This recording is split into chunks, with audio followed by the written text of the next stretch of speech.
নমস্কার বন্ধুরা, ভিলেজ ফুডে আপনাদের সকলকে স্বাগত জানাই। আমি আজকে আপনাদের ঘরোয়া পদ্ধতিতে এগ চাউ বানিয়ে দেখাবো। আশা করছি আজকে আমার রেসিপিটি আপনাদের ভালো লাগবে। এগ চাউ বানানোর জন্য আমি এখানে নিয়ে নিয়েছি চাউমিন, পেঁয়াজ, ডিম, আলু, বটবটি কড়াই এবং লঙ্কা। এখানে আমি 1 প্যাকেট চাউমিন নিয়েছি, সেটাকে গরম জলে ভিজিয়ে রাখছি। তারপর গ্যাসে একটি কড়াই গরম করে নিয়ে সেখানে আলু, বটবটি কড়াই এবং ডিম ভেজে নেব।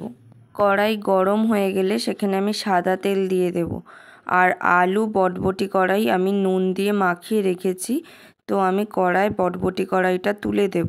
বটবটি কড়াইটি কড়াতে তুলে দিয়ে ভালোভাবে নেড়ে নিয়ে একটি ঢাকনা চাপা দিয়ে দেব তাড়াতাড়ি সিদ্ধ হবার জন্য। ঢাকনা দিয়ে গ্যাসের ফ্লেমটা লো করে দিতে হবে, না হলে নিচে ধরে যাবে। 7 মিনিট লো ফ্লেমে রান্না করার পর কড়াইটি সেদ্ধ হয়ে যাবে। তারপর কড়াইটি নামিয়ে নিয়ে আবারও তাতে সাদা তেল দিয়ে ভালোভাবে নাড়িয়ে নিয়ে এবার নুন হলুদ মাখিয়ে রাখা আলুটি তুলে দিতে হবে।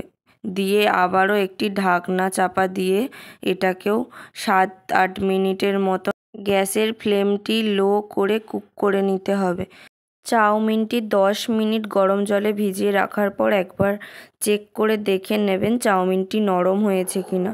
যদি চাউমিনটি নরম হয়ে গিয়ে থাকে তখন তাহলে সেটাকে জল থেকে ছেঁকে আবার ঠান্ডা জলে একবার ধুয়ে জল ঝাড়তে দিয়ে দেবেন।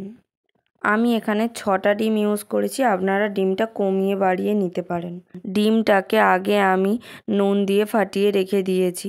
আলু ভাজা নামিয়ে নেওয়ার পর কড়াইতে আবার সাদা তেল দিয়ে ভালো করে নেড়ে নিয়ে এবার ডিমটা তুলে দেব।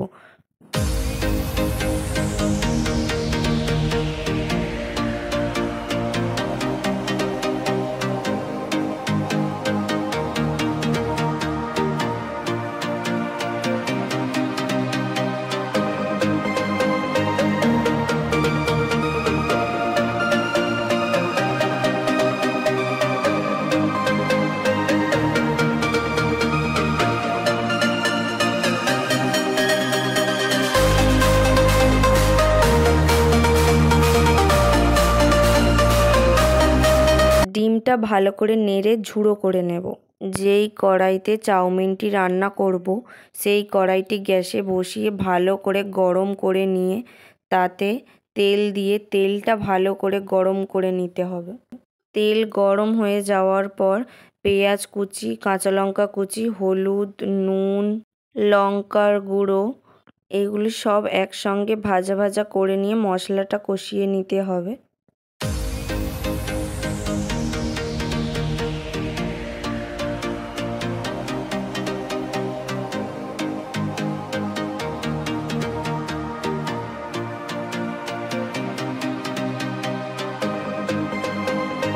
মশলাটা ভালো করে ভাজা হয়ে যাওয়ার পর সেখানে স্বাদের ব্যালেন্স আনার জন্য সামান্য পরিমাণ চিনি দিয়ে ভালো করে আবারও মশলাটা কষিয়ে নিতে হবে। এরপর আলু, ডিম, বটবটি কড়াই যা ভাজা ছিল সেগুলো দিয়ে ভালো করে মশলাটার সাথে কষিয়ে নিতে হবে।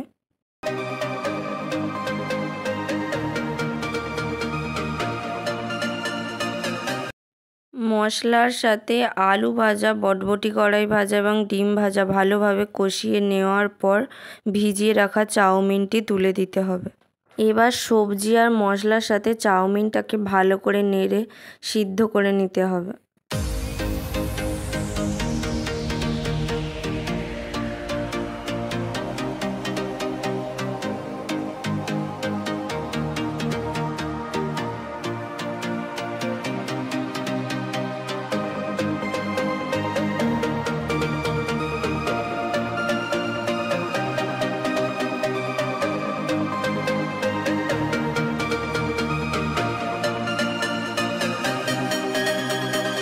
সবজিগুলো ভাজার সময় আমার সব সবজিতেই নুন দেওয়া ছিল, তাই আমার এতে নুনের প্রয়োজন পড়েনি। আপনারা আপনাদের প্রয়োজন মতো নুনটা দিয়ে নেবেন। দেখুন আমার এখানে প্রায় চাউমিনটা হয়েই এসেছে। এখানে আমি ম্যাগি মশলা দিয়ে ভালো করে লাস্টে নামিয়ে নেব। দেখুন এখানে আমি এই ম্যাগি মশলাটা ইউজ করেছি। আপনারা যে কোনো চাউমিন মশলা বা ম্যাগি মশলা ব্যবহার করতে পারেন।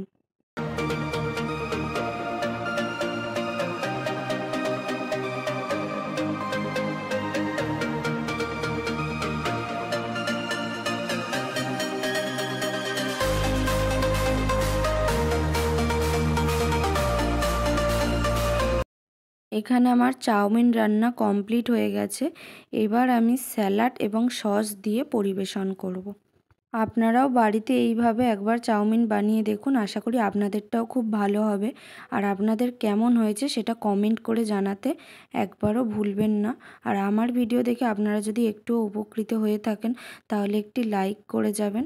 আমার চ্যানেলে আপনি যদি নতুন হয়ে থাকেন তাহলে আমার চ্যানেলটি সাবস্ক্রাইব করে বেল আইকনটা অন করে রাখবেন, যাতে আমার দেওয়া প্রতিটা ভিডিও আপনার কাছে সবার আগে পৌঁছে। আজকের মতো এখানেই শেষ করলাম, দেখা হবে আবার নতুন কোনো ভিডিও নিয়ে।